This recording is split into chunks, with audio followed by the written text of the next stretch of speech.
Welcome to a video from thedigitallife.com. New Windows 10 build for HoloLens, HoloLens OS preview. This is 17763. Same as the PC build numbers. It's currently available on the fast ring. Getting to the end of Redstone 5 development. This is what Redstone 5 is a code name for this. It's going to be called the October 2018 update for HoloLens, just as it is on the PC.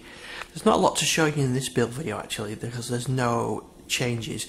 What has been fixed is incoming calls now work, so things like remote assistance and Skype now accept remote calls. So when you're going through one of your remote assist example apps or Skype, then this will you'll be able to take calls on that. There's still one known issue, and that is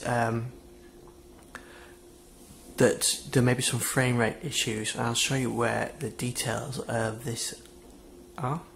So here in the HoloLens forums you can see Todd's posted the details. So they fixed the incoming call issue, and they're still investigating an issue where lower than expected frame rates and reliability issues when using remoting on this build. I found things like mirror casting works perfectly, Edge works perfectly now. There's no issues with this popping out and bringing out a little hologram bug that was caused.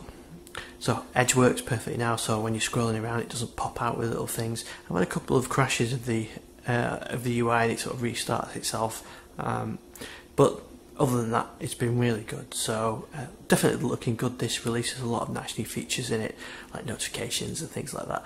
So that's it, that's what's changed with 17763. You can see all the build videos on our YouTube channel, on thedigitallife.com. I'm at ISDixon on Twitter. Subscribe if you like our videos, and I'll see you on the next one.